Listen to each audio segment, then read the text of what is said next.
నాకు ఈ సమాజాన్ని చూస్తుంటే అప్పుడప్పుడు అనిపిస్తుంది, దాచే పనిలో ఉన్నారు. ఇంకా ఏంటి ఏళ్ళు మీద పడిపోతున్నా, ఇంకా ఏం చేస్తున్నారు వీళ్ళు? దాస్తున్నారు దాస్తున్నారు దాస్తున్నారు దాస్తున్నారు దాస్తున్నారు దాస్తున్నారు దాస్తూ చచ్చిపోతున్నారు. ఇప్పుడు చచ్చిపోయిన డెప్ప మీద ఒకటి కొట్టి లేపి అవకాశం ఉంటే, అరే ఇంత దాచావు కదా, ఇంకా దాస్తూనే చచ్చావు కదా, అసలు ఈ దాచిందంతా దేనికోసం దాచావురా? అనుభవిద్దామని దాచాను బాబయ్య.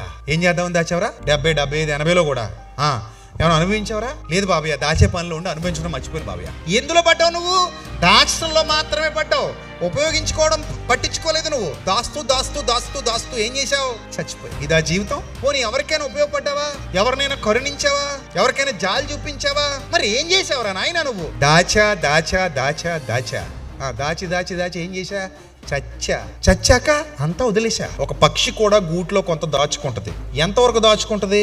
మళ్ళా బత్తాలు దాచుకుంటే అది కూడా గూడు కట్టుకుంటే సరిపోదు. అప్పుడు ఏం చేయాలి? అప్పుడు పెద్ద గూడు కట్టుకోవాలి అది కూడా. కానీ అది గూడే కట్టుకుంది. దానికి అవసరమైనంత దాచుకుని మరలా అవసరమైనప్పుడు బయటికి వెళ్ళి ఏం చేసింది? తెచ్చుకుంది.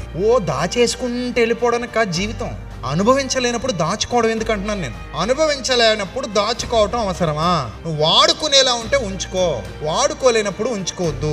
తినేలా ఉంటే తెచ్చి పెట్టుకో, తిననప్పుడు తెచ్చి పెట్టుకోవద్దు.